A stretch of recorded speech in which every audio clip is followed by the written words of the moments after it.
bonsoir à toutes et à tous. Donc, une nouvelle thématique ce soir, moi qui suis sur la relation amoureuse et qui examine toujours plein d'angles de vue différents. Là, je vais développer un sujet qui est un sujet top tabou, top sensible, top qui nous intéresse tous, le sexe et l'argent. C'est le sujet qui nous embrase. Voilà, c'est souvent lié au pouvoir, à la passion, même c'est souvent des sujets tabous. L'homme est conduit par deux choses, nous dit Spinoza, le désir et la peur. Et là, on va parler du désir, hein, puisque le sexe et l'argent, ça fait parler beaucoup d'encre. Il y a même des pathologies autour. Il y a d'addiction à la sexualité, il y a des crimes par passion sexuelle, et il y a des crimes par volonté d'avoir trop d'argent ou d'avoir peur de perdre de l'argent. Donc on est sur des sujets extrêmement sensibles, sexe et argent. J'avais envie, c'était un titre un peu provoque, mais j'avais envie quand même, justement, le titre est venu comme ça avec une discussion amicale, un copain qui me disait, bon bah je sais pas, tu tournes toujours un peu dans les mêmes sujets, il faudrait que tu parles d'un sujet un peu provoque, voilà, un sujet vraiment qui embrase les foules. Allez, le sexe et l'argent. Voilà, c'est pour ça que le sujet, il est venu comme ça. Et je me suis dit, ok, bah, je vais en faire une conférence. Vous savez que culturellement parlant, on est différent sur le sexe et l'argent. Par exemple, si on prend les États-Unis, ils sont très pudiques sur le côté sexuel. Hein, c'est à peine si vous êtes à New York et vous faites des bises avec vos amis sur la joue, etc., ils sont là, oh là là, c'est quoi ça? C'est trop sexuel. Et par contre, nous en France, on se fait la bise, on se fait des hugs, ça passe bien, hein, il y a beaucoup moins de pudeur. Sur tout ce qui est beaucoup plus câlin, comme ça, dans la rue, on se prend la main, voilà. Les French lovers, c'est connu, hein, la France, les French lovers. Bon. Donc on affiche en France un côté très love, sexe. Regardez dans les images cinématographiques, il y a assez peu de censure, il y en a un peu, mais pas tant que ça, sur l'érotisme, la sexualité. Nous, on montre, en fait, nous, on aime bien, nous, on est les French lovers. Alors qu'aux États-Unis, c'est quand même beaucoup plus pudique, quand même, mine de rien. Par contre, sur l'argent, c'est l'inverse. Eux, ils parlent facilement d'argent, comme ça, ton salaire, mon salaire, vas-y que je te le mets sur la table. Et nous, on ne parle jamais de salaire, en fait. C'est vraiment, oh là là, c'est top secret. Donc on voit que culturellement, voilà, ces sujets ne sont pas abordés de la même manière. C'est intéressant de le voir comme ça aussi. Après, il y a des dénominateurs communs, puisque le sexe, alors la différence entre le sexe et l'argent, mais les deux sont des pulsions, des instincts en fait. Hein. Le sexe, parce que souvent, d'après Freud, c'était instinctuel et pulsionnel, donc est lié à la survie de l'espèce, et l'argent. L'argent, c'est pour déjà gagner notre vie, pour assumer notre survie. Si on a de l'argent suffisamment, on ne va pas mourir de pauvreté et donc de faim, on aura un toit pour se loger, etc. Donc les deux, sexe et argent, sont quand même liés à la survie. C'est pour ça que ça nous passionne et c'est pour ça qu'on a très peur d'en manquer en général. Parce que si on est très addict et qu'on est très attaché à ces thèmes du sexe et de l'argent, et que parfois ils deviennent même tabous, et qu'ils engagent beaucoup de passion là-dessus, ou beaucoup d'intérêt en tout cas, eh bien, c'est que le détachement est difficile et c'est qu'on a peur d'en manquer. Toujours pile et face, mais je reviendrai là-dessus. Donc le sexe, c'est interne, hein, c'est physiologique. Hein, souvent, il y a une pulsion sexuelle, on a du désir pour quelqu'un, etc. Donc c'est à l'intérieur de nous. Alors que l'argent, c'est une construction.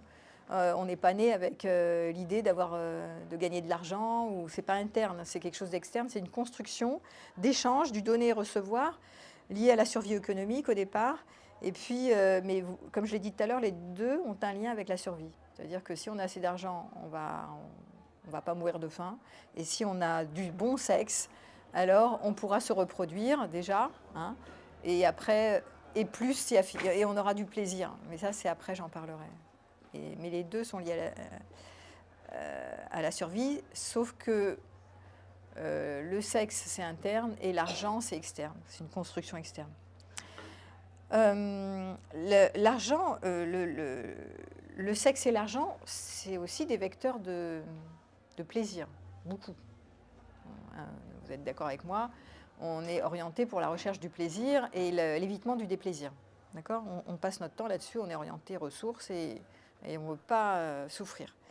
Et donc, et là, sexe et argent, c'est représenté, c'est une représentation, je ne sais pas si c'est vrai, mais posez-vous la question, est-ce que c'est vraiment vrai qu'en ayant du bon sexe, vous avez beaucoup, beaucoup, beaucoup, beaucoup de plaisir, et en ayant beaucoup d'argent, vous aurez beaucoup, beaucoup, beaucoup de plaisir, parce que vous êtes libre d'acheter tout ce que vous voulez, et quand vous naviguez dans le luxe, eh bien à ce moment-là, vous régnez en maître et vous avez tout ce que vous voulez, donc beaucoup de plaisir.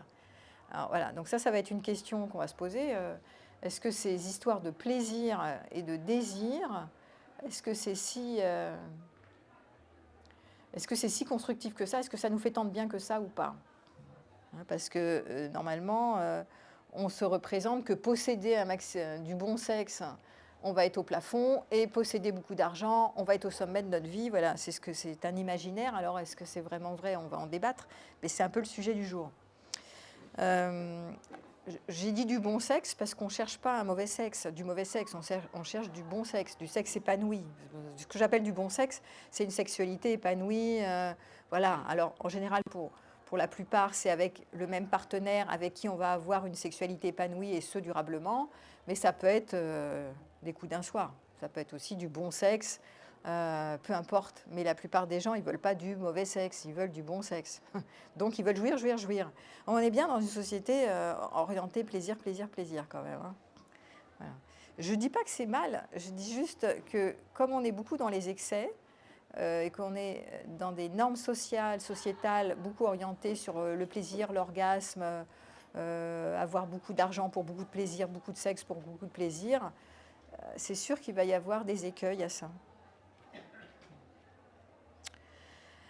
Alors, le sexe, c'est quand même quelque chose qu'on voit partout, tout le temps, et on baigne là-dedans.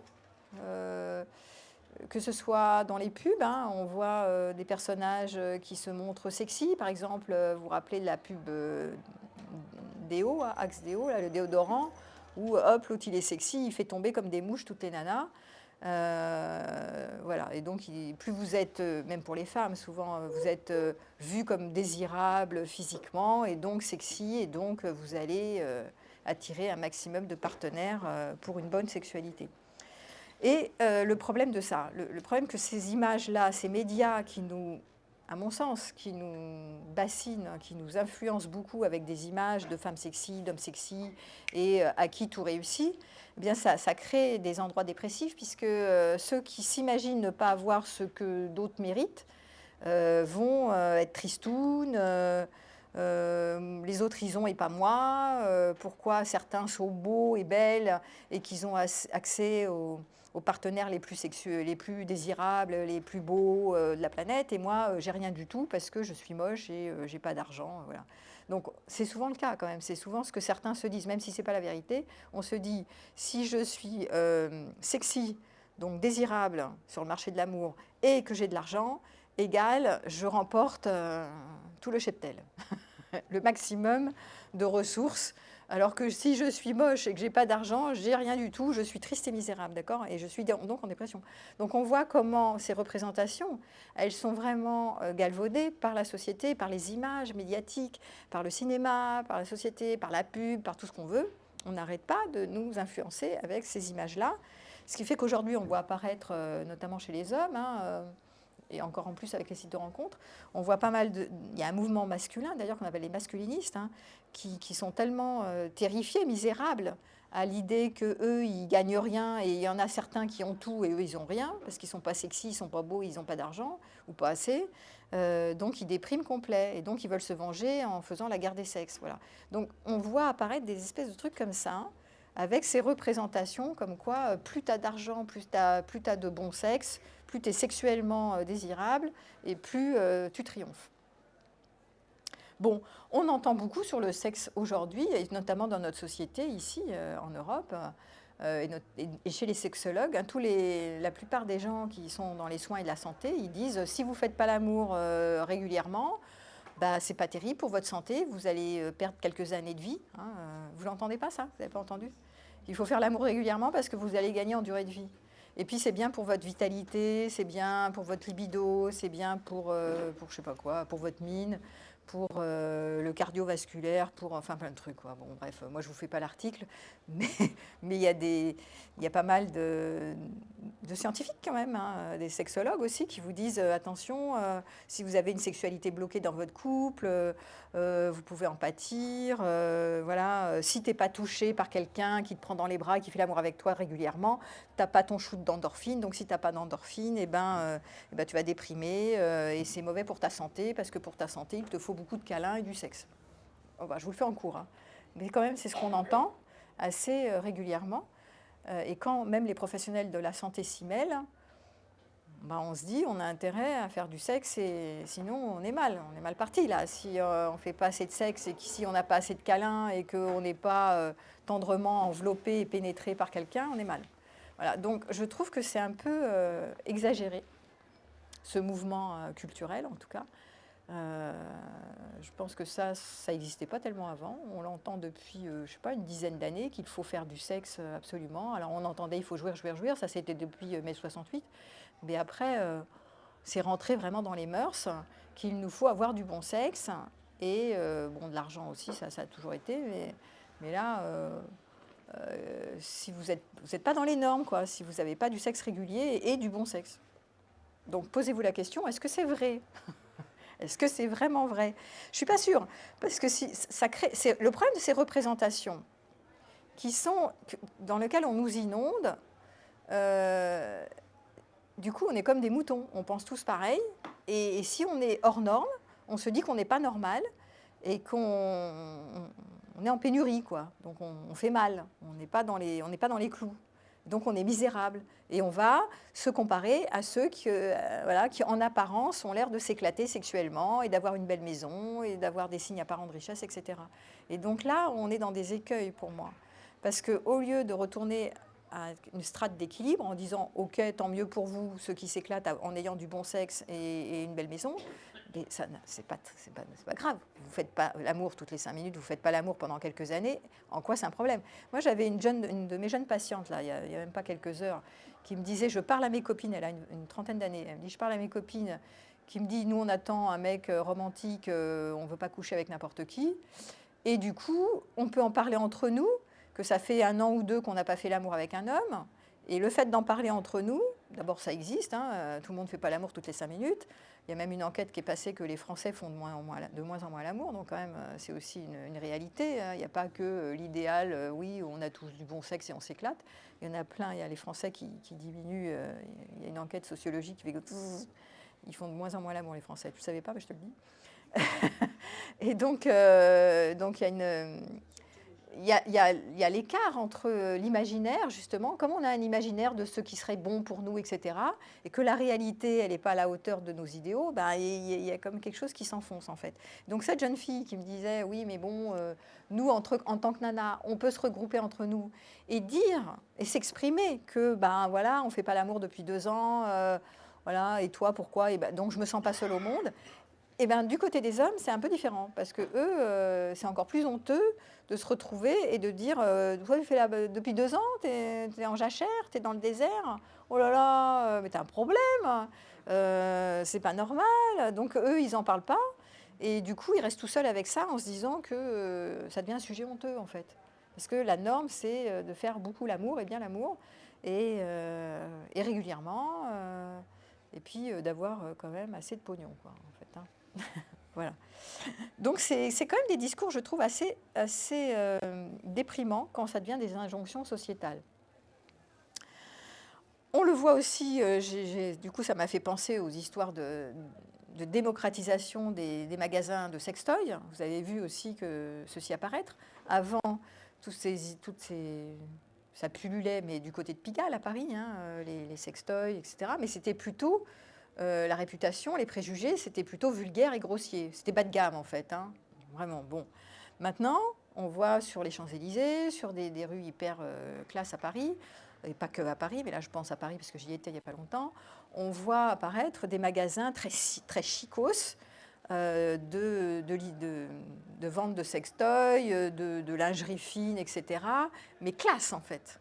Donc ça se démocratise et donc ça renvoie à une image, ça donne une image comme quoi, ah oui, si tu te masturbes pas avec tes sextoys et tes jouets préférés, t'es has-been, quoi. Voilà. Et donc c'est la Saint-Valentin, donc allez donc, c'est demain, donc allez donc acheter à votre copine des sextoys super classe que l'autre elle a et que tout le monde a parce que voilà, c'est la mode. Et ça veut dire que sinon, vous ne savez pas jouer avec vos jouets tout seul ou vous ne savez pas utiliser les sextoys dans le couple, parce que c'est aussi utilisé pour pimenter la sexualité, évidemment. C'est pour ça que c'est vendu comme ça. Avant, c'était vraiment vendu dans les niches de Pigalle, quoi. C'était vraiment, voilà, en secret, honteux, machin. Alors maintenant, ah non, c'est à la mode. Qui n'a pas son dernier jouet sexuel classe, ah je te sors ça, voilà, classe et tout, ça améliore le sexe, ça pimente, etc. Alors c'est rentré dans les mœurs, c'est ça qui est rigolo. Évidemment c'est marketing, c'est très commercial hein, cette affaire. Hein. Et puis ce que ça dénature aussi, ça dénature le rapport sexuel naturel en fait, classique, parce que au lieu de se baser juste sur l'énergie sexuelle, on rajoute des tas de fantasmes, des colifichets, des fifis, des froufrous, des machins, des sextoys, des jouets dans tous les sens. Bon, alors moi je veux bien, mais à un moment donné, est-ce qu'on a tellement besoin de ça ou est-ce qu'on n'est pas complètement influencé par la société qui nous vend toujours des tas de trucs pour qu'on ait encore plus et toujours plus des plaisirs immédiats, encore plus des fantasmes, toujours plus de je ne sais pas quoi, qui nous ferait grimper au plafond et qui nous mettrait, ça y est, en mode triomphe et plaisir. Voilà. On est quand même beaucoup dans une société de consommation immédiate, de plaisir immédiat, et de toujours plus, et d'encore mieux, et de rien rater, de ne pas passer à côté de l'expérience que la copine à côté, elle pourrait avoir l'expérience Schtroumpf, ou le couple, machin, lui, il a tous les jouets et pas moi. Alors, je trouve que c'est un peu excessif, même si on peut s'amuser avec la masturbation. Oui, attends, je te file le... Attends, bouge pas. Vas-y. Vas-y. Merci. Ça marche ? Oui, ça marche, je t'entends.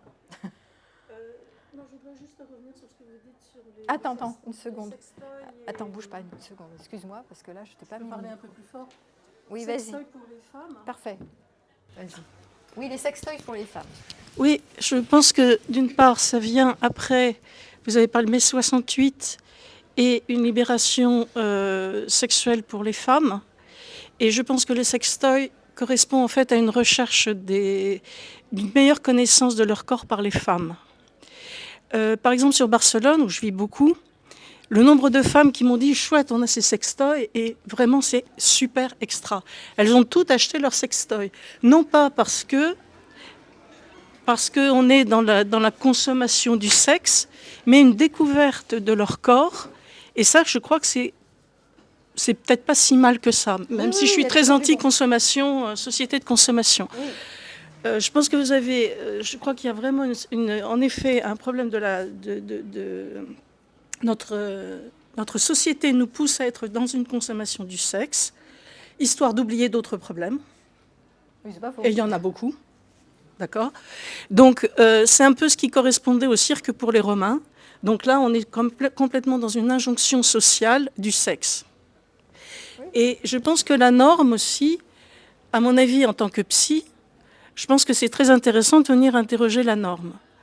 La norme est en fait, et surtout le fait d'être... Je pense que si on présentait aux gens en quoi c'est intéressant d'être hors norme. Si par exemple vous prenez les impressionnistes, à leur époque, ils ont reçu que des tomates. Okay ? Aujourd'hui, tout le monde veut avoir un impressionniste chez soi. D'accord ? Donc, être hors norme, c'est en fait une manière de pouvoir faire avancer la société. Et je pense que ça devrait être vraiment promu au niveau de la société en se disant, OK, on n'a pas à correspondre à tel ou tel truc selon les statistiques. Okay. Et ça, en termes de psy, je crois que c'est vraiment fondamental de le poser. Merci pour cette intervention pertinente. Sur le premier point, je suis tout à fait d'accord. Il y a toujours les avantages, des inconvénients, des inconvénients, des avantages. Donc effectivement, j'étais en train de donner les inconvénients des magasins de sextoys et que ça se vend à tour de bras. L'avantage, c'est la découverte d'une sexualité propre chez les femmes. Bon, chez les femmes, hein, mais ça peut être... là, c'est plus chez les femmes que chez les hommes, hein, vous avez raison. Mais les femmes ne connaissent pas leur corps. Voilà. Donc ça peut être une découverte... Avant, aujourd'hui, les plus jeunes femmes. Les plus jeunes femmes connaissent mieux. Ouais. Les femmes de 20 ans aujourd'hui ont Elles une autre connaissent mieux. expérience de leur Alors, corps que ouais. les femmes de 60 ans. Alors, si vous avez entendu, donc les femmes aujourd'hui jeunes, elles connaissent mieux leur corps que celles de 60 ans. Proche de leur corps parce que c'est Et bon, bon. Après, moi, je pense. Que attends, si tu veux parler, tu prends le micro parce que sinon on va pas t'entendre. Enfin, c'est le micro. Vas-y, si tu peux. Est-ce que quelqu'un peut lui donner le micro, s'il te plaît? Moi, je pense que l'économie aujourd'hui a joué un grand facteur dans les sextoys, les choses comme ça. Il y a un dogme de faire en sorte que les femmes se masturbent avec des sextoys, jouent avec des sextoys. Je parle d'autres générations peut-être. Toutes se disent, ah bah tu as le dernier womanizer, moi aussi je vais essayer le womanizer, etc. Il y a un phénomène de mode, il y a un phénomène aussi de jouir à tout prix. Il faut jouir à tout prix. Beaucoup de femmes, j'ai des amis de tous les âges et les plus jeunes me disent, mais moi j'ai plus besoin d'hommes. Je jouis toute seule grâce à ça. Et elle voit beaucoup ça dans ces sex shops qui vendent la jouissance facile, la jouissance à tout prix. Et moi, je leur dis, mais un sextoy, c'est froid. Un être humain, c'est chaud. C'est notre relation. Oui, puis ça véhicule l'idée que le corps de l'autre ne te suffit pas, en fait. Enfin, le corps, la relation à deux n'est pas si intéressante que ça. On peut s'en passer, on peut être indépendant. On est aussi dans une autre injonction sociétale, c'est soit indépendante ma fille ou soit indépendante mon grand. Enfin, je veux dire, devenez indépendant, surtout soyez pas dépendant. Alors, il y a toujours du bon là-dedans. Mais dans l'excès de ce qui est véhiculé, c'est, je suis autosuffisant et j'ai plus besoin de jouer avec quelqu'un d'autre, quoi, avec le corps de l'autre. Alors ça, c'est juste. Vous aviez. Attends. Que les hommes font jouir les femmes. Enfin, je pose juste une question comme ça. Non, pas forcément, mais là, on n'était pas en train de parler de ça. Ben, si, ça revient à ça. L'intérêt. Attendez, si vous voulez parler, c'est justement la femme commence à découvrir son corps et où est-ce qu'elle peut jouir. Bah écoutez, je suis désolée, mais je pense que au point de vue fréquence, c'est pas si génial de la part des hommes. Okay. Alors, je suis fabricant de sextoy. Je vais vendre des sextoys. Attends, on vous entend pas. Ne prenez pas la parole comme ça sauvagement parce qu'on va pas vous entendre. Ça va pas le faire. Vous êtes sûr de votre micro là? Oui, c'est un micro qui enregistre, sinon ça sert à rien. Donc, il y a toujours des avantages et des inconvénients partout. On va faire la synthèse. Donc effectivement, ça peut être intéressant d'explorer les sextoys sans en faire, pour moi, une espèce de revendication massive. Voilà. Parce que tout est à explorer. On peut explorer une sexualité personnelle tout en étant aussi intéressé par la relation à deux et sexuelle à deux. Je veux dire, c'est pas l'un sur l'autre. Par contre, l'intervention que vous avez faite était pertinente sur le hors-norme. Ça, c'était autre chose. Alors moi, je ne parle pas d'hors-norme, mais plutôt d'esprit critique. Ce qui m'intéresse plutôt, c'est de remettre en question les normes, déjà pour les examiner en tant que normes, et puis pour prendre un peu de distance et de les observer en se disant est-ce que j'ai envie de rentrer dans la norme, cette injonction sociétale notamment, jouissons toujours et encore plus, revendiquons le plaisir probablement pour éviter d'autres sujets.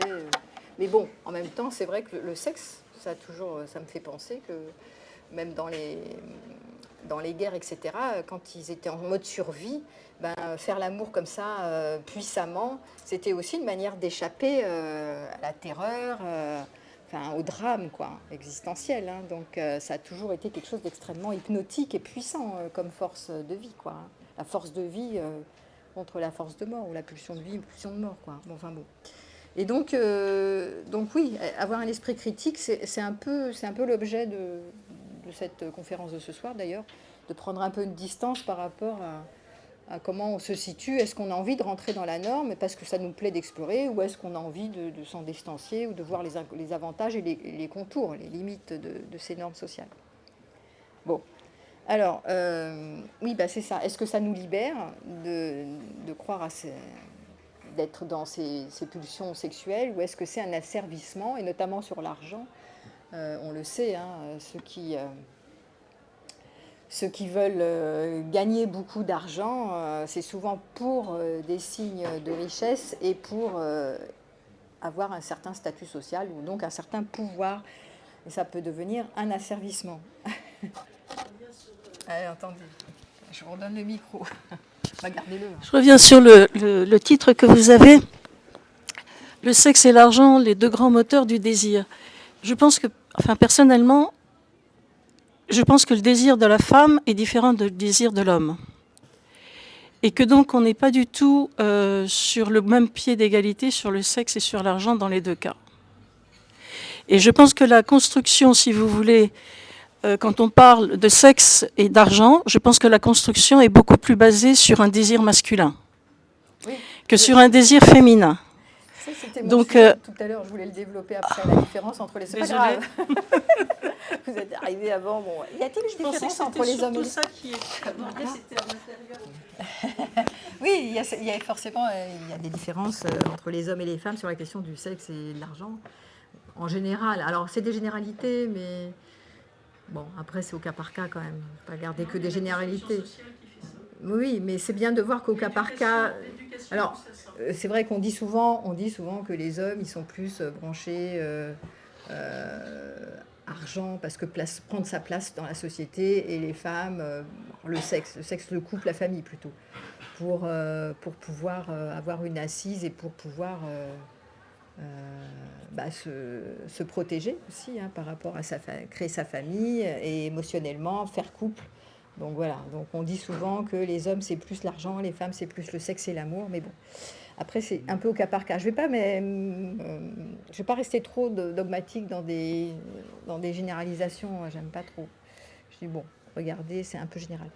Mais sans parler des hommes et des femmes, là je voudrais revenir plutôt sur l'histoire des moteurs enfin les deux, sexe et argent, c'est vraiment des moteurs du désir. Et en général, ce que je disais en toute introduction, c'est que quand on désire beaucoup, on va beaucoup manquer. Pile et face, hein, on joue à pile et face. Donc, quand on est très dans la recherche de sexe, pour moi, le sexe, c'est au-delà du sexe. C'est quand on dit je veux du bon sexe, pour moi, c'est vouloir de la fusion. Le sexe, c'est... il y a de la pénétration en général. Et donc, pas toujours, mais souvent. Et donc, il n'y a pas que la procréation. Il y a aussi l'histoire de fusionner avec quelqu'un d'autre que nous qui va nous prendre dans ses bras et qui va nous contenir et qui va nous regarder dans les yeux comme ça et qui va peut-être nous dire des mots d'amour ou nous faire sentir qu'il nous aime, éventuellement. Le sexe, ce n'est pas que le sexe. La plupart des gens qui cherchent, pas tous, hein, il y en a qui cherchent que de l'orgasme, mais la plupart des gens cherchent à travers le sexe l'amour, l'âme sœur même. On cherche la fusion, donc on cherche le retour à l'unité, et on cherche souvent d'être contenu dans des bras, tendre, voilà. Il n'y a pas que la pénétration. Alors, c'est un peu le problème. Alors, sexe ou cœur? Qu'est-ce qu'on veut? Du sexe, du cœur, ou du sexe et du cœur? La plupart des gens cherchent les deux, cherchent la connexion. On ne cherche pas que et de la fusion ou la connexion. C'est pas du sexe en dessous de la ceinture et basta. Sinon, on est vraiment dans la mécanique, hein, dans l'instinct, la mécanique. Et je pense qu'il y a une confusion, et notamment chez les femmes, mais pas que certains se méprennent, ils disent « je veux du bon sexe », mais en fait, je pense qu'ils veulent surtout de la fusion et de la connexion. Enfin, moi, je le vois comme ça. Donc, réfléchissez, hein, quand vous voulez vraiment vous épanouir sexuellement. Est-ce que c'est juste des histoires d'orgasme, ou au-delà de ça, c'est même de la régression, c'est-à-dire la fusion, c'est régressif, hein, c'est être pris dans les bras comme un tout petit, et c'est trouver quelqu'un qui nous serre très fort et qu'on sent même à l'intérieur, et voilà, avec qui on pourrait vraiment se sentir proche, très proche, quoi, très connecté, hein. Selon les histoires de l'enfance, si vous avez été carencé affectivement ou pas assez sécurisé, on va retrouver à travers ceux ou celles qui recherchent ardemment de la sexualité bonne, moi je pense qu'on va rechercher à guérir ces carences de l'enfance, en se racontant qu'on veut du sexe. Et ça, à mon avis, à notre époque, c'est un peu embêtant, parce qu'on voit beaucoup de propositions juste sexuelles, hein, même à travers les sites de rencontres. Souvent, les gens consomment juste du sexe et plus si affinité, mais on commence par consommer du sexe, et donc et plus c'est après, hein. Mais en réalité, la vraie recherche, je pense qu'elle est plus dans la connexion d'amour, donc de tendresse, à travers le rapport sexuel. Donc, je vous mets en garde sur ce mélange en tout genre, qui crée la notion du clivage, hein, ce que j'avais donné le profil du clivé, sexe d'un côté, cœur de l'autre, c'est-à-dire on croit que on peut consommer comme ça, voilà, sans s'impliquer, pourquoi pas passer d'une personne à une autre sexuellement. Et en même temps, je pense que homme ou femme, parce que là on dit souvent, oui, les hommes, ils peuvent plus facilement passer d'une à l'autre sans s'impliquer émotionnellement et que les femmes pas. Moi, je pense, indépendamment de ça, que les humains, on cherche d'abord cette espèce de fusion sexe-cœur et plus haut, avant toute chose, et la réparation de nos carences de l'enfance. Parce qu'on a tous eu des moments où on s'est senti seul au monde, impuissant, etc. Donc on rêve d'être câliné au sens câliné. Donc pénétrer, c'est encore plus puissant. Mais voilà, il n'y a pas que juste l'excitation, l'orgasme et hop, dodo, quoi. Je pense que c'est au-delà de ça. Mais recherchez dans vos expériences propres si, quand vous allez vraiment juste pour un rapport sexuel, est-ce que vous êtes vraiment que dans la recherche excitatoire et de l'orgasme, ou est-ce qu'au contraire, votre aspiration profonde, derrière même ceux qui ont l'habitude d'avoir des sex friends, je ne vous dis pas que c'est mal, hein, je n'ai pas de jugement moral là-dessus, mais est-ce que vous ne cherchez pas une forme d'âme sœur, une forme de quelqu'un qui vous sert très fort et qui vous aime très fort? Regardez, cherchez, examinez vos expériences, les expériences couples et les expériences ponctuelles au niveau sexuel. Qu'est-ce que vous cherchez derrière tout ça? Après quoi on court, en fait?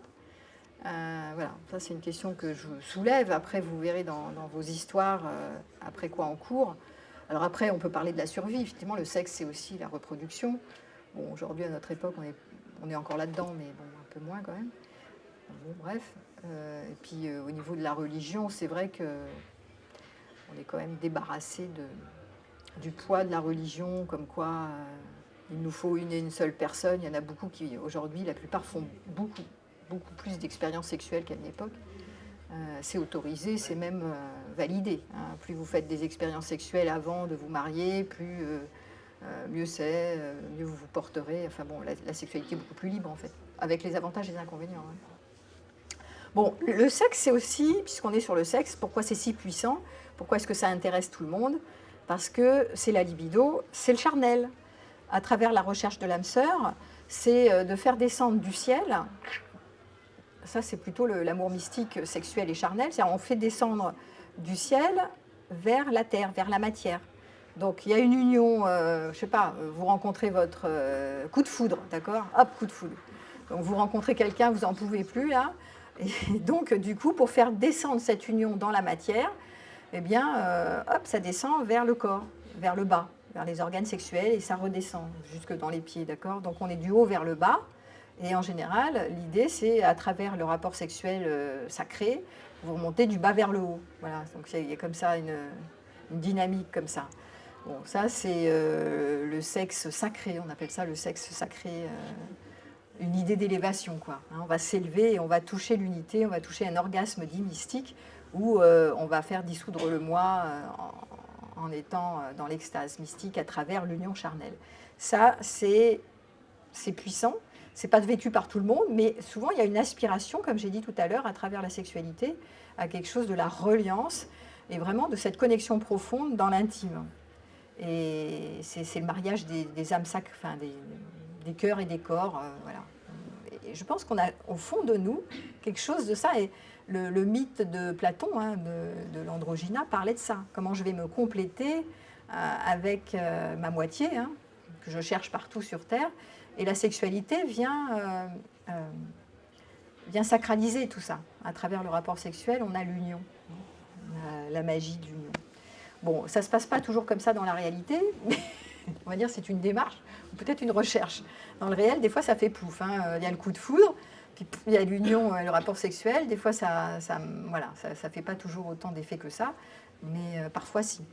Et d'ailleurs, quand il y a une bonne accroche sexuelle, hein, quand il y a une alchimie qui se crée et que les deux partenaires sont, je sais pas, ravis, hein, on peut parler de ravissement sexuel ou de charnel, alors à ce moment-là, il y a ce fameux shoot à la dopamine, à l'ocytocine, etc. Et ça crée une addiction. Enfin, ils veulent y retourner.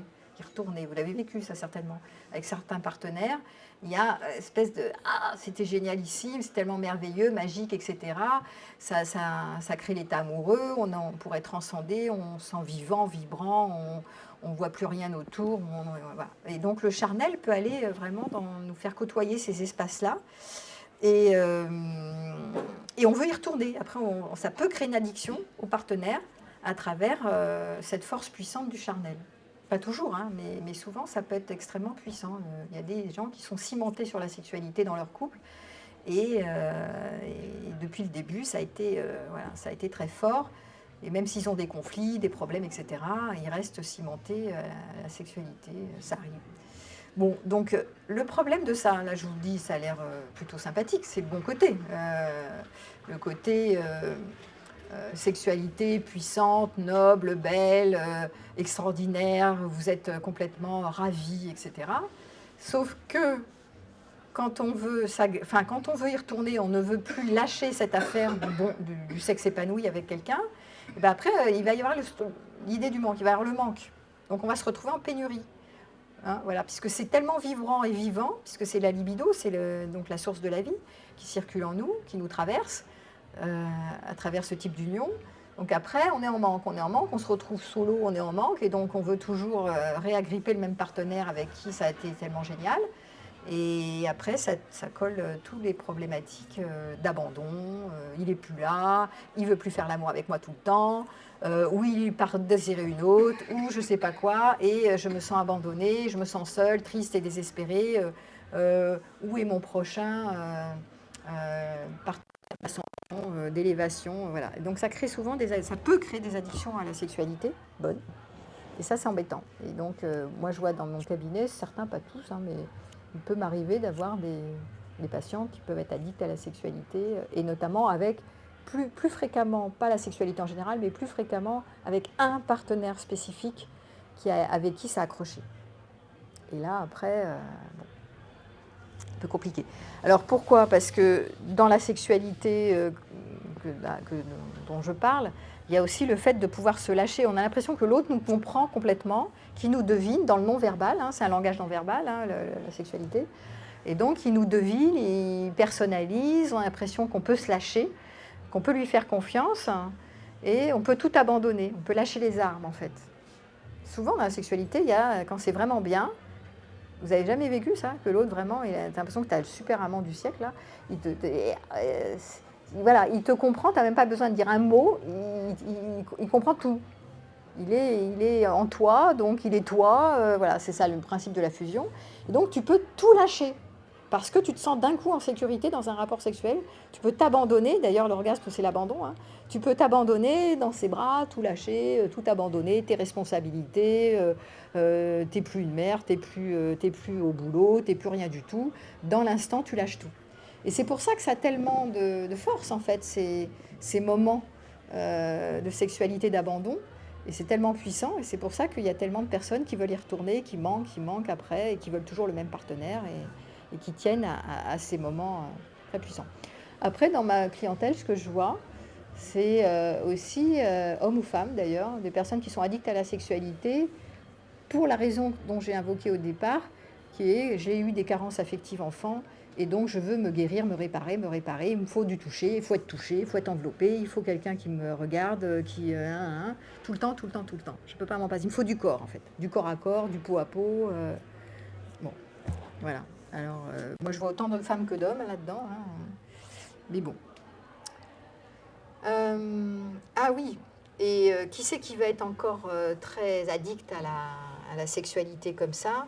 C'est soit ceux qui sont trop sérieux dans leur vie et qui ont envie de se détendre, qui ont envie de tout lâcher. On a dit lâcher le fardeau des responsabilités, de s'occuper des gosses, de bosser beaucoup, etc.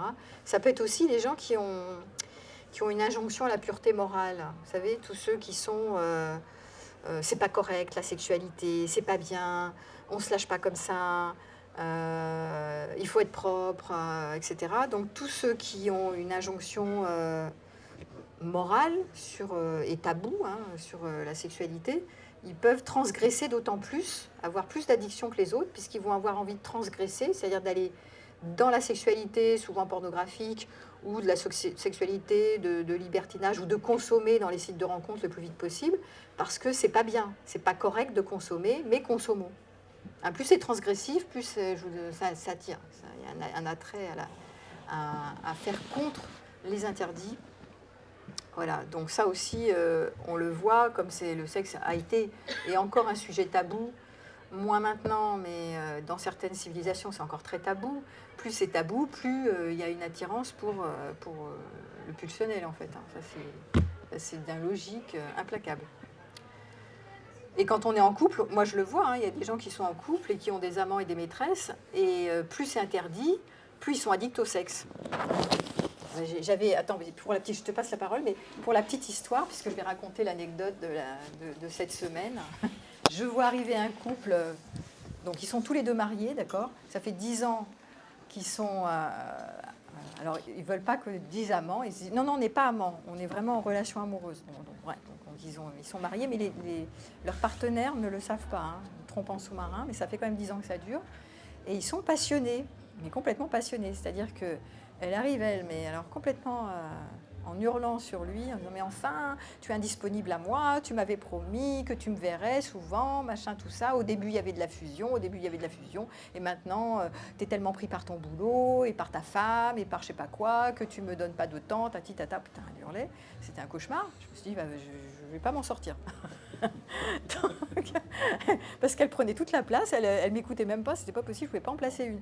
Je me dis bon allez, j'étais obligée de cadrer en lui disant, je l'ai recadré en lui disant écoute, il y a un problème ici, le problème c'est la passion, parce que il y a 2 jours, tu es en train de me dire que par cette histoire enflammée sexuellement, parce qu'il y avait quand même, c'était beaucoup basé sur le sexe quand même, essentiellement, il y avait de la fusion et donc elle avait mis sa vie en danger.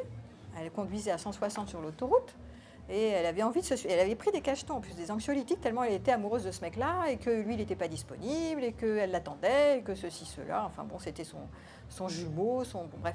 Et dans cette histoire, en fait, moi je lui ai dit, en la recadrant, je lui ai dit, écoute, tu es amoureuse de la fusion, tu es attachée à l'espace fusionnel. Et 2 minutes après, elle me dit, ah oui, ça me rappelle que quand j'étais petite, ma mère a perdu... le jumeau qui était à côté de moi, voilà, c'est une histoire de jumeau perdu en fait. Donc elle n'a jamais été amoureuse comme ça d'un mec, et lui c'était son jumeau perdu, voilà. Et du coup, elle était capable de se mettre en danger dans cette histoire parce qu'elle n'était pas addicte à lui, elle était addicte à la fusion. Et c'était sexuel. Et c'est pour ça que ça c'est un cas que je vous donne, mais c'était un sketch quoi, parce que je ne pouvais pas m'en sortir. Elle hurlait dans tous les sens. Elle était complètement inné. Pour vous dire que des fois, les histoires sexuelles, ça met loin, quoi. Ça peut vraiment mettre en vrac. Elle était dans un état, mais lamentable, scotchée à son histoire fusionnelle. Et je lui dis, mais c'est extrêmement régressif. Est-ce que tu te rends compte que d'être attachée à la fusion, c'est comme si tu te retrouves dans le ventre de maman. C'est-à-dire qu'au lieu d'avancer dans tes étapes de développement, tu refais un pas en arrière. Tu te retrouves comme la petite accrochée, agrippée au ventre de sa mère et à son jumeau, et que tu ne peux pas le lâcher. C'est dramatique, en fait. Voilà. Bon, ça, c'est un exemple de ma patientèle la semaine dernière. Mais vas-y. Moi, du coup, je parlais pas, j'ai pas du tout réagi. Je réagissais à un truc que vous aviez dit avant. Alors, les gens qui considèrent que c'est un tabou, la sexualité, et qui le font en plus en pornographie. Je voulais savoir comment ils se sentent, simplement. Ben oui, parce que si pour eux c'est un tabou, et puis non seulement ils le font, puis en plus de ça, ils regardent la pornographie, etc. Ils ressentent quoi, du coup, ces gens-là ? Entre une part qui dit... c'est plus fort que moi, j'adore ça parce que quand je fais l'amour, quand j'ai un rapport sexuel, mais c'est génial, je me sens vivant, c'est de l'énergie, qu'est-ce que c'est bon, après je suis détendue, enfin voilà, je suis au sommet quoi. Et il y a une autre part qui évalue, qui fait un commentaire comme quoi c'est amoral, c'est pas bien, c'est mal, on l'avait dans la religion avant, c'était malsain quoi. Hein ? Quoi ? C'est difficile, évidemment, c'est très difficile, parce que du coup, plus c'est interdit, plus il y a l'envie, il y a la pulsion de transgression. je vais y retourner, mais c'est pas grave, je peux pas m'en empêcher. Alors, avant, c'était pour la masturbation, maintenant, ça se fait moins puisque c'est plus autorisé. Mais ça peut être dans les lieux libertins, ou dans l'échangisme, ou je sais pas quoi, ou dans les sites porno, où tu es en couple et tu peux pas... Alors, on le voit aussi. Dans les couples, ce qui n'est pas autorisé, c'est d'aller sur les sites de rencontres. Tu n'es pas censé aller te faire un tour dans les réseaux sociaux et les sites de rencontres pour draguer, etc. Et ben c'est pareil, plus c'est interdit et plus tu as envie d'y aller, quoi. Plus c'est autorisé, moins tu y vas, plus c'est interdit, plus tu peux... Et tout en te jugeant que c'est pas bien. Alors plus il y a un idéal du moi qui est, tu devrais faire correct, tu devrais faire parfait, plus tu transgresses et plus c'est plus fort que toi. Donc il y a un conflit interne et ça brasse en fait. Les gens ils sont pas bien avec ça en fait. Bon, ils sont pas alignés comme on dit aujourd'hui. C'est le moins qu'on puisse dire. Mais ça a toujours été. Avant, c'était pire. Hein. Il y a eu des époques où le sexe, c'était vraiment tabou, c'était mal, c'était péché, il fallait pas, ou alors en cachette, ou enfin bref, on s'est beaucoup libéré de ça. Bon, mais ça continue d'exister sous d'autres formes. Et plus on veut avoir une belle image de nous-mêmes, par exemple, moi je l'ai vu parce que je me suis beaucoup baladée dans la sexualité sacrée, qui, de nouveau, c'est un idéal du moi, c'est une belle image, une image du sexe élevé, pas un sexe grossier, tu vois, mais c'est un peu pareil. Donc on est, créons une belle image, et plus je veux atteindre ça, plus je vais juger que certains partenaires sont bas de gamme. Hein, ils font pas correct, c'est pas élevé, c'est pas beau, quoi, c'est pas sacré. Voilà. Donc on se retrouve toujours, dès qu'on crée des belles images, on se retrouve toujours confronté à l'inverse, avec du jugement, comme quoi ça c'est bien, ça c'est mal, ça je veux pas. Donc il faut faire très attention à ce qu'on produit comme image, ou à ce qu'on cherche ardemment, parce qu'en général, il y a toujours pile et face, puisqu'on est dans le monde de la dualité, on ne peut pas avoir l'un sans l'autre. Donc plus tu veux du correct, plus tu te tapes l'incorrect, et plus c'est plus fort que toi, tu peux pas t'empêcher d'y retourner. C'est toujours pareil, en fait. Le même truc. Intéressant de voir ça. Donc à la fois, le sexe, par exemple, c'est la libido, donc c'est la vie, et à la fois, c'est la pénurie. Hein, vous pouvez être, moi je le dis souvent, il y a souvent des gens qui sont des SDF de l'amour, ou des gens qui sont avides, en pénurie sexuelle, ou en pénurie d'amour, et qui sont en avidité, quoi. Donc quand ils viennent vers toi, ils sont avides, donc ils veulent prendre. Ils disent je donne, en fait ils donnent pour prendre, parce qu'il y a cette espèce de faim. Je suis en pénurie. Mais je suis en pénurie parce que, à mon avis, il y a les hormones et l'instinct, comme chez les ados, etc., où ils ont beaucoup d'hormones. Mais je pense qu'il y a aussi une représentation culturelle, comme quoi c'est bien de faire l'amour souvent, c'est bien d'avoir quelqu'un dans les bras, c'est bien... c'est pas bien d'être seul, de se passer de bras ou de se passer de sexe. Et ça, c'est une représentation aussi normale. Il y a à la fois, je pense, les histoires chimiques, instinctuelles, mais à la fois... beaucoup la représentation, comme quoi si vous n'êtes pas en couple et si vous ne faites pas l'amour, et ben vous êtes mal.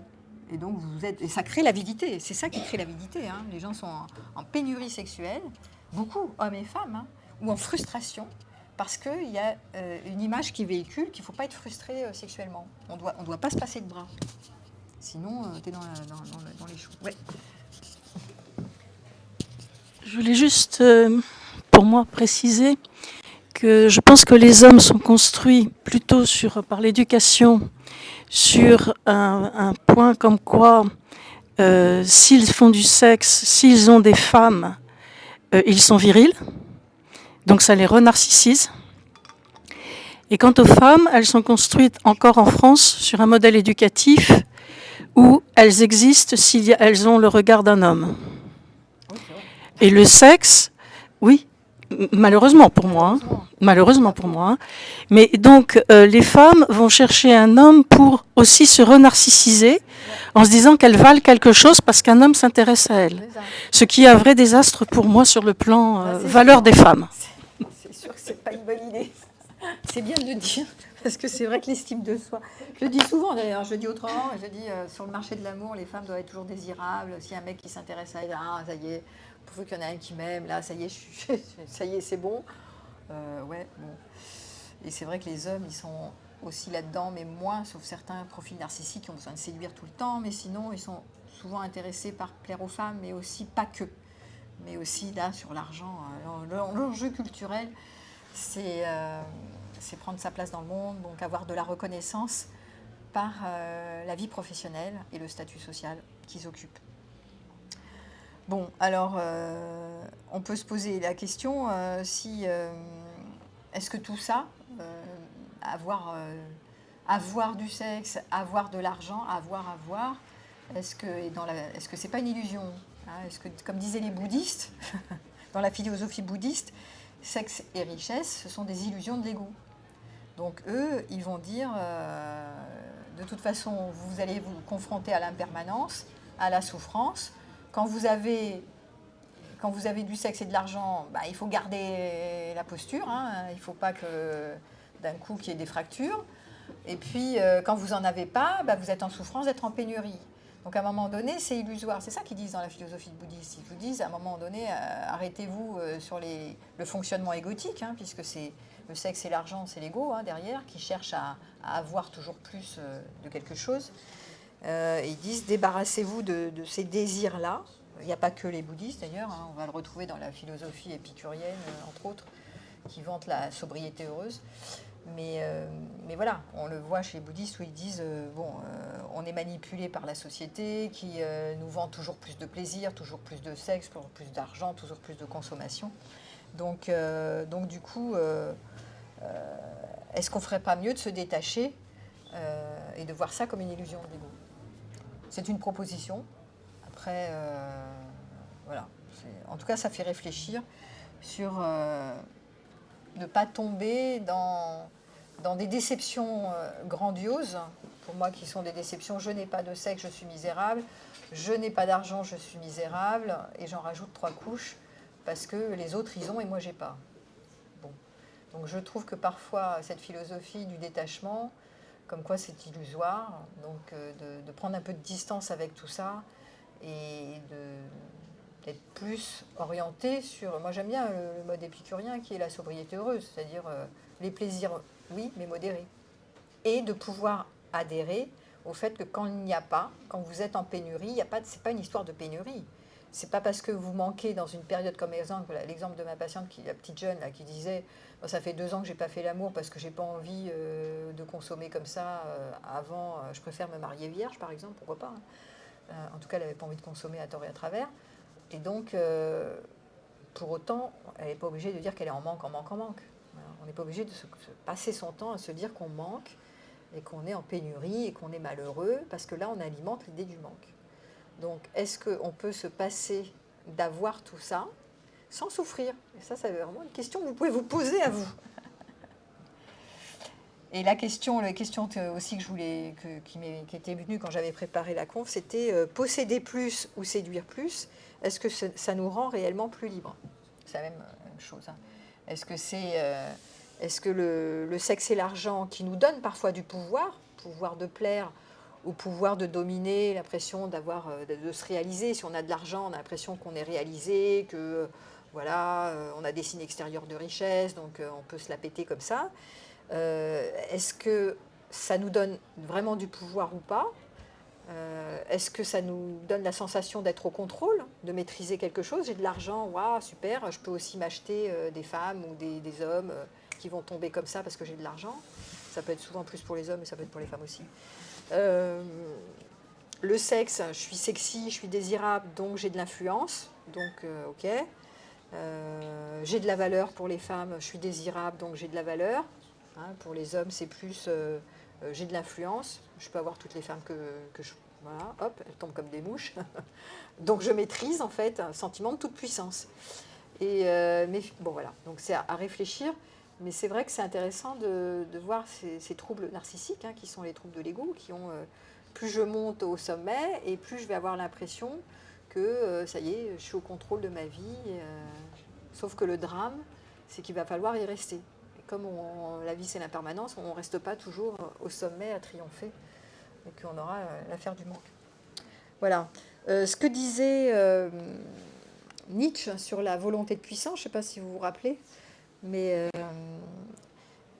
il disait comme ça, c'est intéressant, lui disait que la vie n'est pas guidée par une volonté de conservation, comme le pensaient les philosophes avant lui, mais par une volonté d'expansion, de dépassement et de création. C'est-à-dire que On est créé pour s'affirmer, pour prendre sa place, pour créer, pour s'expandre.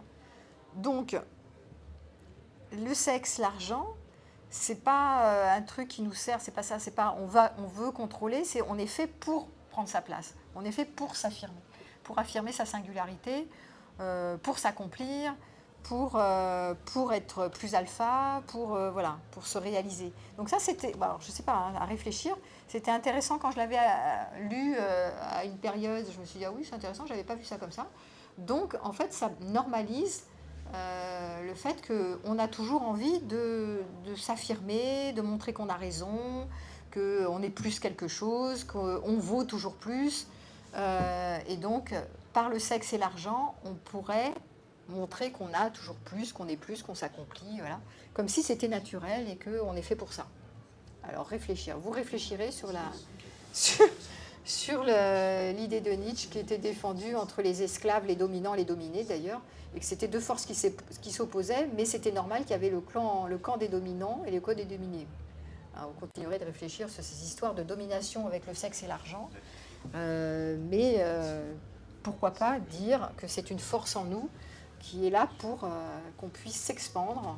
En tout cas, moi, ma pensée propre par rapport à Nietzsche, pouvoir dire ce que pense Véronique Cohn sur le sujet, c'est certainement dans une étape du développement de la vie, notamment pour la vie active, entre 20 et 40, je pense qu'on a besoin de s'affirmer comme dans sa puissance, en gagnant plus d'argent, en montrant qu'on a de la valeur, en ayant plein de nanas, plein de mecs, etc., et qu'on y arrive, et qu'on est désirable, et que voilà. Et après, ça passe. Parce que dans les étapes du développement, il y a une période pour que le moi se réalise, donc s'affirme, prenne sa place dans le monde, et une période de dépouillement de l'ego, dépouillement du moi, qui est après 45, 50, 60, etc. On va vers la mort, donc on doit se dépouiller. On doit arrêter ces trucs de la puissance, l'argent, le sexe, l'argent, et vas-y que je triomphe au sommet. Il y a un temps pour ça, un temps pour ça. Bon, ça, c'est ma vision du monde que je vous transfère. Vous me direz la vôtre. D'ailleurs, ce serait intéressant que vous ayez les commentaires des uns et des autres.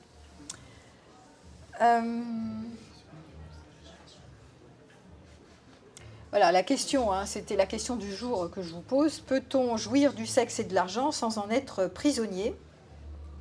Socrate, ou la maîtrise de soi, qui nous disait « Sommes-nous esclaves de nos pulsions ou pouvons-nous les transcender ?» Et chez les stoïciens, c'est le véritable luxe est-il dans la possession ou dans l'indifférence au bien matériel et au plaisir éphémère. Voilà, donc réfléchissez. À mon avis, c'est plus la liberté, pour moi, elle n'est pas dans la possession, parce que quand on possède, tôt ou tard, on arrêtera de posséder. Et c'est risqué, parce que quand on possède, on risque de ne plus posséder. Donc c'est toujours dangereux de donner du pouvoir au monde extérieur. Alors, peut-on sortir de la dépendance au sexe ? Bonne question. Là, je reprends mon boulot de psy. Parce que c'est vrai que l'addiction au sexe, moi, j'y suis passée. Hein, donc, je sais ce que c'est. Moi, j'étais là dans la sexualité élevée. Hein, je n'étais pas dans la sexualité bas de gamme, comme je vous l'ai dit. Je le dis souvent. Et donc, il y avait quand même une addiction à vivre des moments comme ça fantastiques et à être prise dans les bras. Parce que c'est vrai que quand un homme te prend dans les bras dans un rapport sexuel et qui te serre fort, là, t'as l'impression que t'es aimé, que voilà.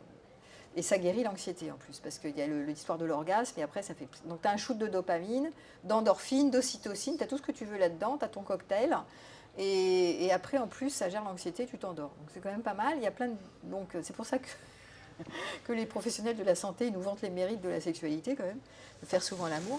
Alors, est-ce que, quand on tombe dans l'addiction, à votre avis, est-ce qu'on peut... comment on fait pour s'en passer ? Comment on fait pour sortir de ces types d'addiction ? Je ne sais pas, donnez votre langue au chat. Comme toute addiction. Hein ? Comme toute addiction. Voilà, alors, c'est pas le sevrage. C'est comme l'alcool. Hein. Ouais, c'est comme l'alcool. Alors, c'est pas forcément... On dit souvent qu'il faut remplacer une drogue par une autre, au début. Alors, soit vous acceptez une phase de sevrage, donc de détox, en alimentant, enfin en vous dégageant de l'idée que vous ne pouvez pas vous en passer, en décidant un beau jour de vous engager vers l'autonomie, en vous disant, bon, attends, je retrousse mes manches et je vais vérifier que je peux m'en passer, qu'il n'y a pas de drame si j'ai pas mon shoot au bras et à l'amour physique. que ça ne va pas décroître ma vitalité, mon plaisir, et je peux me passer de ça, je vais trouver donc... Et en général, on va vous conseiller, et moi je vous conseille, de remplacer une drogue par une autre. Parce que c'est comme ça, on ne peut pas se sevrer comme ça, en mode... d'un coup, j'avais des bras du matin au soir, et d'un coup, j'ai plus de bras du tout, ça va plus le faire. Donc, remplacer une drogue par une autre, nous, on va dire, dans notre jargon de psy, on va dire trouver d'autres ressources, trouver d'autres plaisirs qui sont moins immédiats, où vous avez plus le contrôle, c'est-à-dire parce qu'on n'a pas le contrôle sur l'autre. C'est un partenaire, donc c'est quelqu'un, c'est un humain. Donc vous n'avez pas le contrôle sur l'humain pour qu'il revienne toujours dans votre couche, n'est-ce pas? Donc par contre, on peut avoir le contrôle pour aller à la piscine, pour aller, je ne sais pas, faire de la cuisine, pour voir des amis, enfin sur d'autres choses qui pourraient vous donner des plaisirs qui sont différents, qui ne sont pas du même ordre, mais qui, qualitativement, qui pourraient être intenses aussi. Parce que dans l'addiction à la sexualité, on a l'intensité. On a souvent une addiction à l'intensité. Et ça doit être examiné de très près. Donc vous devez trouver des astuces pour passer d'une intensité à une autre, pour pouvoir vous sevrer quand vous êtes addict à un partenaire dans lequel vous faites bien l'amour et que vous n'en pouvez plus, vous voulez retourner. D'accord ? Donc vous réfléchirez là-dessus. Mais il faut apprendre à se passer de tout. Sinon, vous êtes en souffrance. Sinon, vous êtes orienté sur le manque et donc en souffrance. Et des fois, il y en a qui sont dans des graves souffrances du manque. Hein. Ils veulent même tuer leur partenaire si tu fais l'amour avec moi ou je te tue. Ou alors, tu veux pas faire l'amour avec moi, je prends la voisine d'à côté. On voit des trucs dramatiques quand même. Hein. Des fois, c'est tragique. Ouais, je vous laisse la parole. Personnellement, donc, dans l'accompagnement par rapport aux addictions, je pense toujours, je pose toujours comme hypothèse qu'il y a un problème au niveau de l'enfance. Ouais. Et que la vraie solution, c'est que l'enfant trouve enfin la paix. Et donc c'est pour ça que le travail sur l'addiction est extrêmement difficile, parce que ça nécessite en ces cas-là de vouloir régresser en conscience, souvent sur des traumas qu'on a voulu oublier, que le mental a voulu oublier parce que c'était trop douloureux. Et donc c'est compliqué. Mais généralement, quand on a fait ce travail de retrouver l'enfant blessé qui était en nous, à ce moment-là, l'addiction peut s'arrêter. Et sans être supplantée par une autre addiction. Oui, voilà. Oui, très juste. Oui, Et je dirais que c'est vrai qu'aujourd'hui, on voit de plus en plus de problèmes d'état limite chez les jeunes, et donc de problèmes d'abandon, de problèmes de structure d'enfants avant 3 ans, de choses qui sont difficiles avant 3 ans. On le voit chez les adultes aussi. Hein. Moi, comme je travaille sur la relation amoureuse, j'ai beaucoup d'adultes qui sont en manque de bras. C'est pour ça que je parle... Voilà, le mot manquer de bras, vous comprenez. Et donc, c'est l'enfant blessé, l'enfant carencé qui est derrière, en fait. Et qui croit se guérir à travers des bras, des rapports sexuels fréquents, avec le partenaire X qui match tellement. Donc, ça crée cette souffrance de la pénurie, du manque. Et comme je disais, à un moment donné, je l'ai dit, mais je pense que c'est très clair pour moi aujourd'hui, c'est pas forcément de la sexualité, et je pense que c'est plus de la réparation de carences affectives qu'on vient chercher à travers la sexualité. À mon avis, c'est plus de la fusion qu'autre chose. Le problème, c'est que ça ne résout pas du tout le problème, ça l'aggrave, puisque la croyance que c'est en faisant l'amour et en gardant ce partenaire que j'aime tellement que ça va aller mieux, non. C'est en travaillant avec l'enfant blessé, en nous, que ça va aller mieux, et en trouvant d'autres ressources, et en pouvant se passer de bras, ou de ce partenaire, parce que sinon, on est mal. Hein. Voilà. Donc, après, je vais peut-être parler du profil de l'arriviste, parce qu'on était plutôt sur le sexe, là, je vais vous parler plutôt de l'argent. Ceux qui ont trop envie d'argent, de biens matériels, d'accumuler des biens. Donc là aussi, hein, ça peut arriver à être pathologique. Quelqu'un qui veut toujours plus d'argent ou être au sommet de sa gloire et afficher des signes extérieurs de richesse pour soi-disant être libre. Alors, est-ce que c'est une vraie liberté d'avoir plein de biens matériels ou est-ce que c'est une prison? Et il y a eu... parce qu'en plus, quand tu es à un sommet, là, quand tu gagnes beaucoup d'argent et que tu es très applaudi, reconnu et que tu as l'impression que tu es libre et que tu peux t'offrir tout ce que tu veux, en général, il faut tenir le haut de la barre. Il ne faut pas retomber, parce que si tu retombes et que plus personne ne te voit ni t'applaudit, tu es mal en fait. Parce que quand tu as plein d'argent, souvent, tu as l'impression d'arriver à quelque chose et tu récupères beaucoup de signes de reconnaissance positifs. Donc, quid si tu perds tous ces signes, tu enlèves tous ces signes de reconnaissance positive, t'es mal. Donc ça, c'est le problème. Et j'avais été un peu regardée sur les enquêtes qui ont été faites sur l'argent et le bonheur, puisque certains profils de personnalité vont imaginer que s'ils brillent de tout leur feu en ayant beaucoup d'argent, alors ils vont être aimés, aimés, aimés, et qu'il y aura donc du bonheur à la clé, puisque si je suis aimé, j'aurai du bonheur. Donc est-ce que l'argent est vecteur de bonheur? Eh bien non. Il y a une étude de 2010, vous l'aurez, ça c'est le PowerPoint que je laisse sous la vidéo si vous voulez y retourner, qui a été réalisée par Daniel Kahneman. Voilà, bon, enfin bref, ils ont analysé plus de 450 000 réponses aux États-Unis. Résultat, le bien-être émotionnel augmente avec le revenu jusqu'à 75 000 $, pour nous 70 000 €.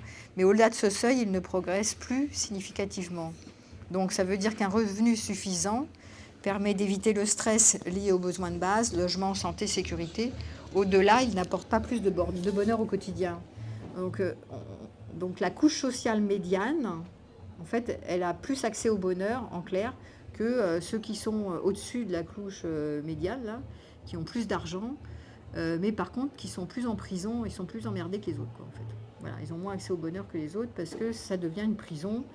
Il faut les jardiniers, les cuisiniers, tout le personnel d'entretien, les impôts, je sais pas quoi. Enfin bon, bref. Il y avait un documentaire que j'avais bien aimé sur comment elle s'appelait là, cette femme là, Elisabeth Dincourt. Attends. Ah là là, celle que, ça me revient plus. Cette femme qui avait été, qui est dans la politique, mais qui était mariée à un mec en politique et qui était, vous voyez pas? Ah, comment elle s'appelle? Je l'ai sur le bout de la langue. Ouais, voilà, ça y est. Oui, Madame Bettencourt. Il y a un documentaire intéressant qui était richissime. C'est une des plus grandes richesses de France, en fait. Une vie de galère, un cauchemar.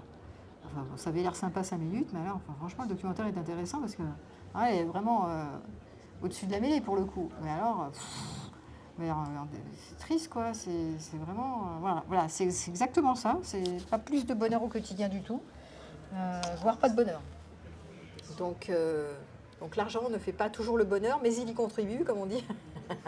parce que justement, là, c'est le stress lié aux besoins de base. Une fois que tu es en sécurité, que tu as ta petite maison dans la prairie et que tu as ton logement, ta santé, etc., l'argent, c'est bien, mais après, ça devient plus des problèmes qu'autre chose. Et donc, l'étude de Harvard qui complète l'histoire du bonheur, parce qu'il y a quand même pas mal, je te laisse la parole après, d'enquêtes sur le bonheur. C'était une des études les plus longues sur le bonheur, menée depuis plus de 80 ans, qui a suivi des milliers de personnes depuis leur jeunesse jusqu'à leur vieillesse. Résultat, ce qui rend les gens heureux sur le long terme, ce ne sont pas les richesses matérielles, mais la qualité des relations humaines, amour, amitié, lien social. Alors ça, aujourd'hui, on en parle beaucoup. Il y a beaucoup d'enquêtes ou d'articles qui disent le bonheur aujourd'hui, c'est plus l'entraide, les liens sociaux, l'engagement social, les groupes, les communautés d'âme, les groupes de pairs, plutôt que l'argent, posséder, voilà. Bon, voilà. Est-ce que tu voulais parler? Quelqu'un qui voulait dire quelque chose? Tiens, est-ce que tu voulais filer la micro, s'il te plaît? C'est pour qui? Alors c'est juste un point de détail, hein, mais vous mettez 60, enfin l'étude a déterminé 75 000 $.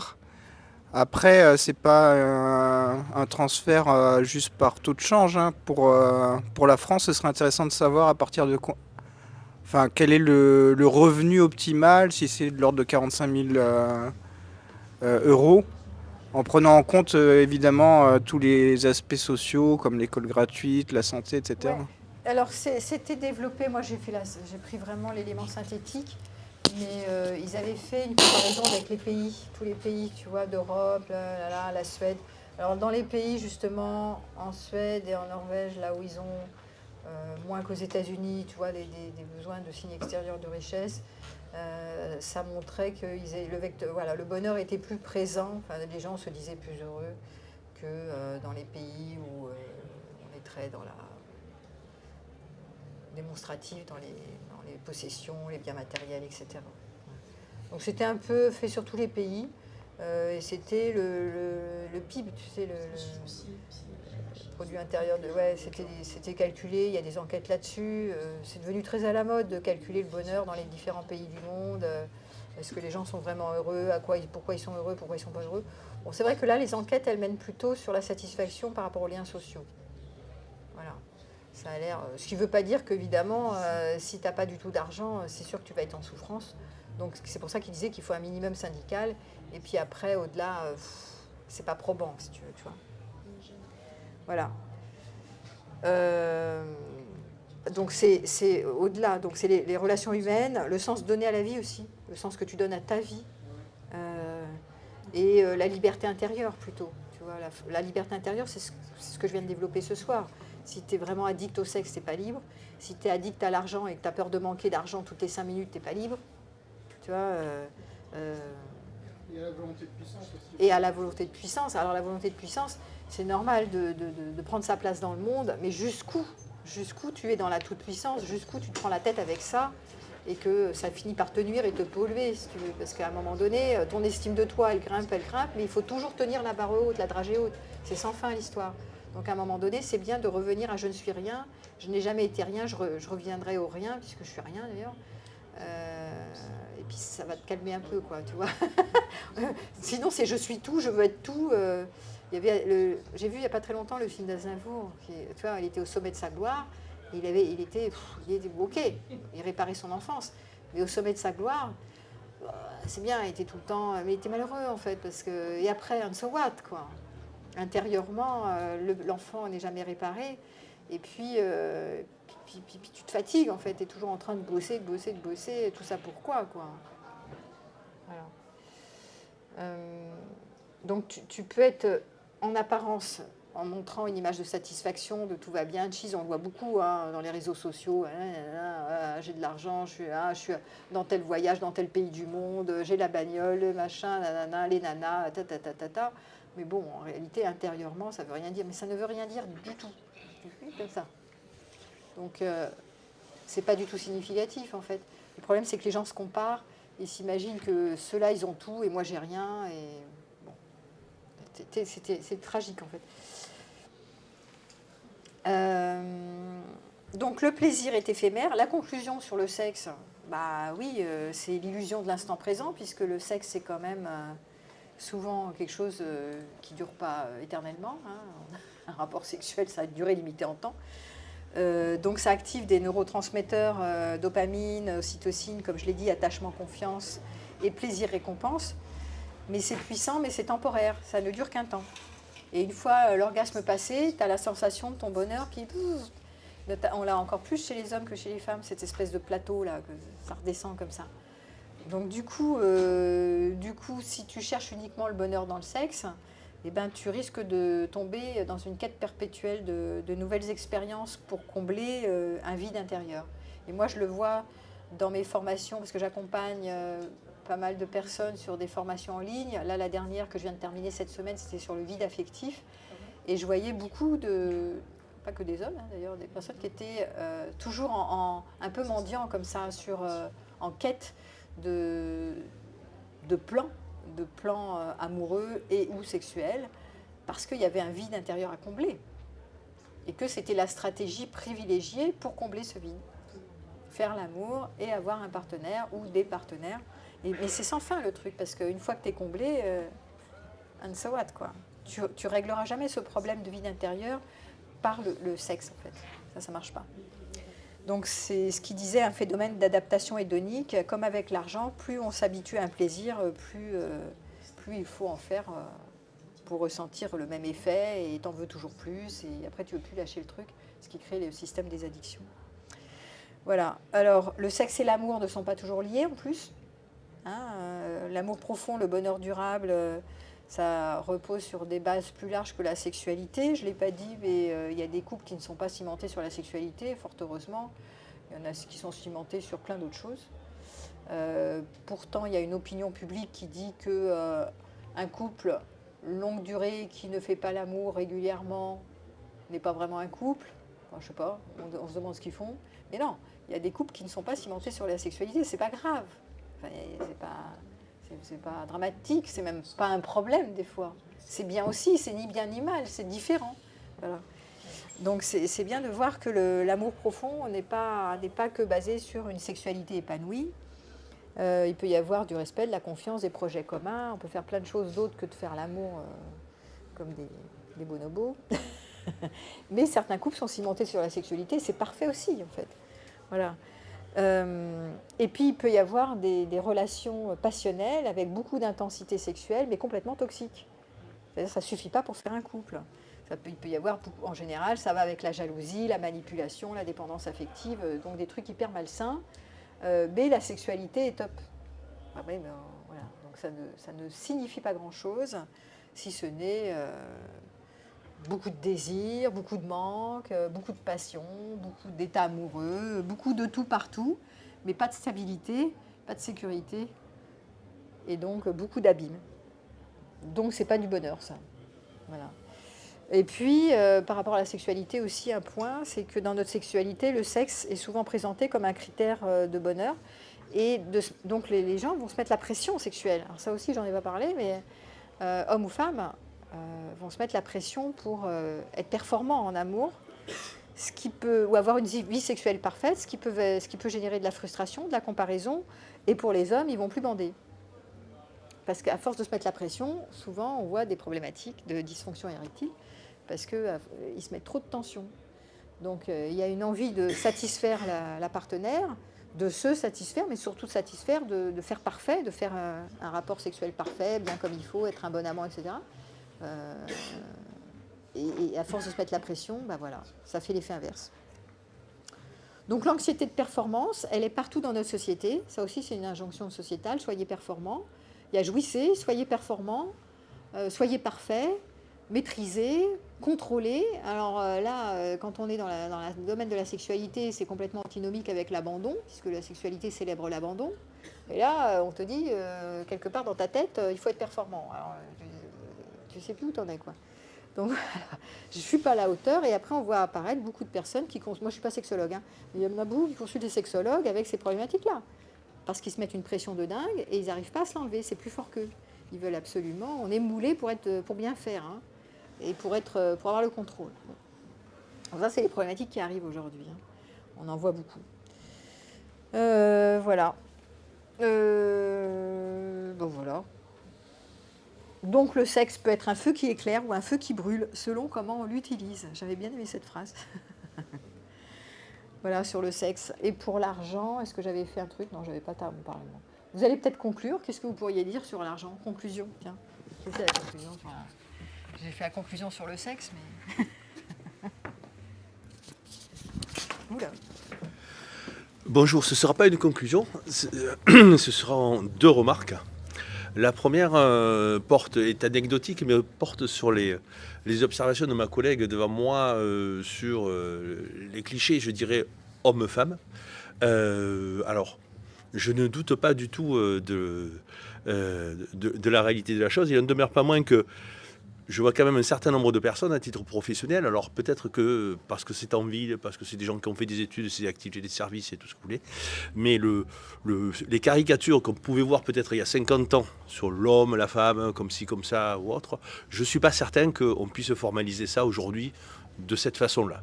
Dans tous les cas, je pense qu'il y a... Donne-moi un exemple concret. Les interventions que ma collègue a fait là sur l'homme est comme ça, la femme est comme ça ou autre, je ne suis pas vraiment certain qu'aujourd'hui, en 2025, on puisse vraiment dire ça. Faire des différences de genre. Oui, aussi prononcées, aussi... voilà, bon, je ne suis pas certain. Ça mérite d'être dit et ça a son intérêt. Voilà, ce n'est pas une défense de l'homme ou de la femme, hein, du tout. Hein, voilà.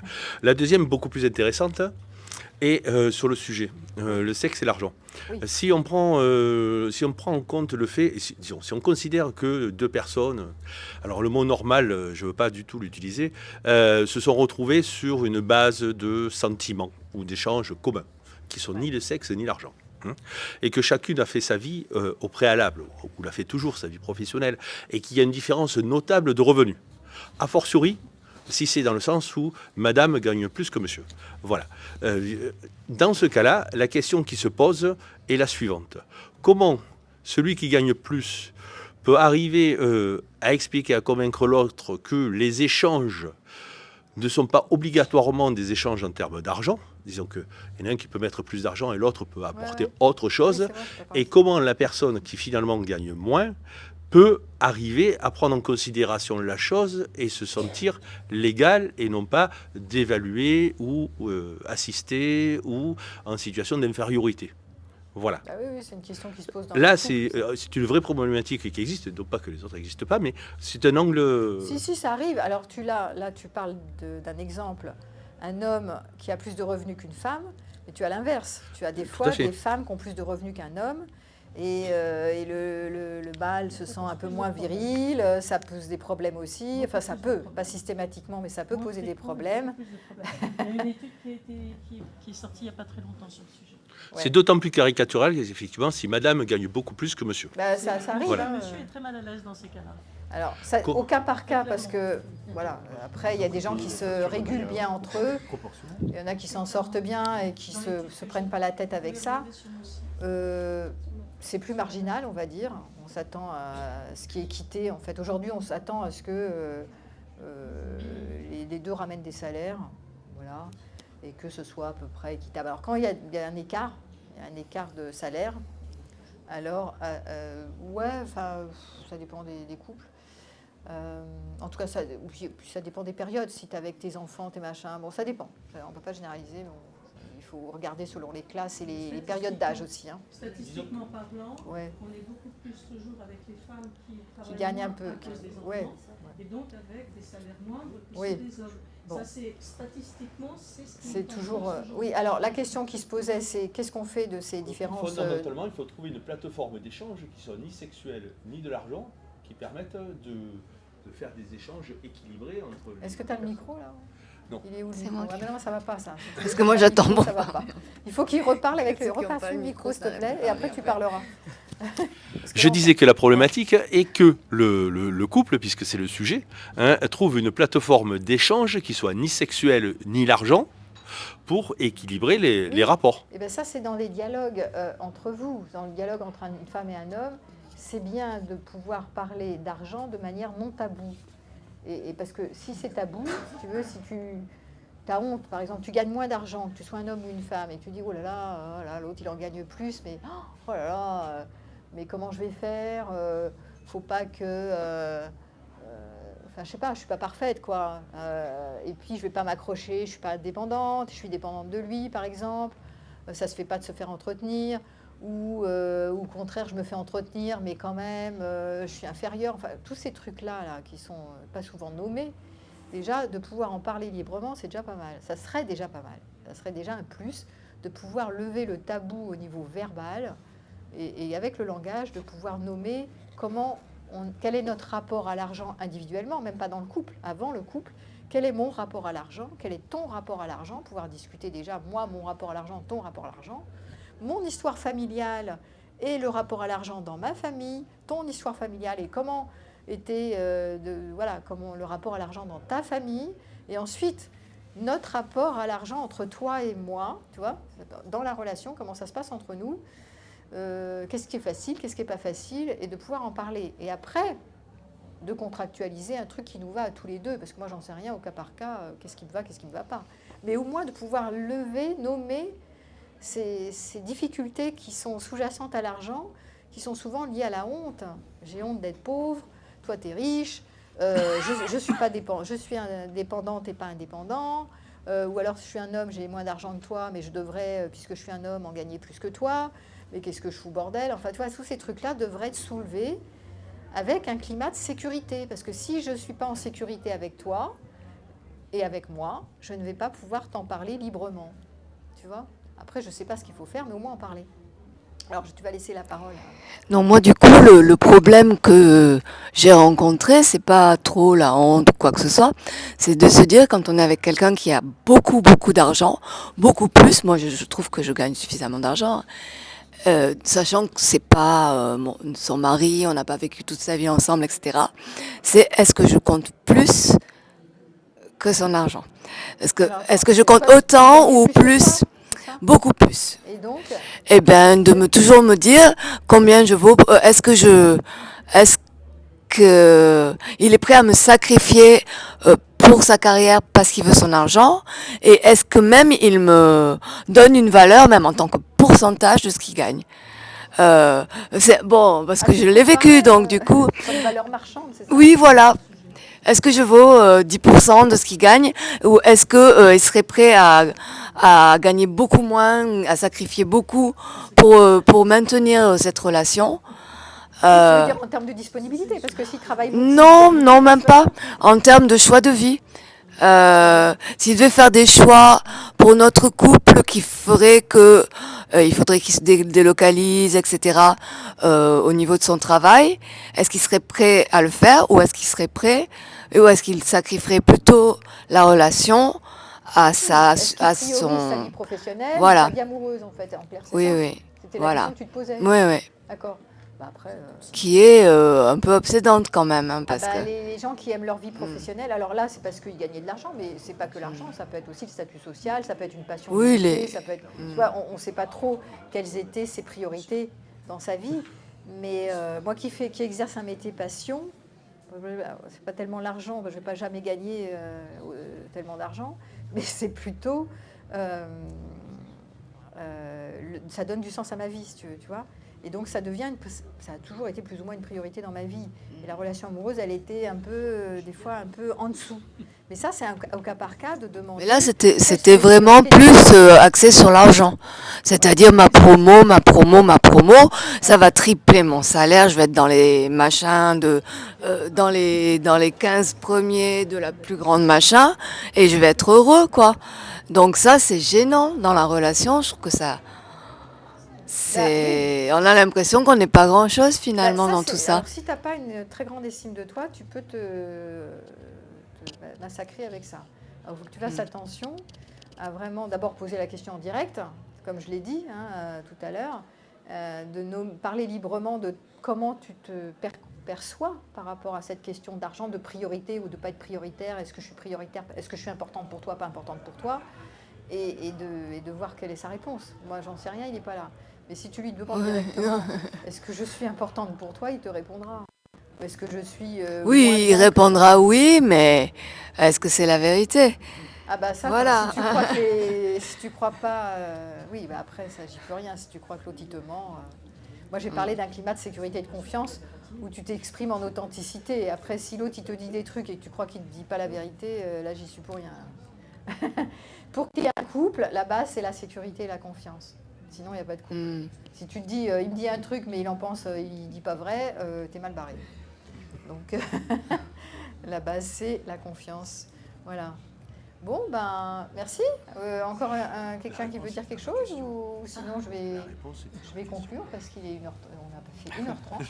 Mine de rien, ça fait 1h30 que vous êtes avec moi, comme d'habitude. J'ai pas ma chaussure, j'ose pas les ramener. Donc je vous remercie à tous d'avoir participé si activement sur ce sujet qui d'ailleurs était passionnant, le sexe et l'argent. Alors pour ceux qui écoutent le replay, je veux bien avoir vos commentaires et vous, qu'en pensez-vous? Est-ce que le sexe et l'argent font le bonheur, ou est-ce que des illusions à combattre? Voilà. Quelle est la liberté là-dedans, entre la puissance, la toute-puissance, la domination, la maîtrise, la liberté? Donc à vous de réfléchir maintenant avec ces sujets.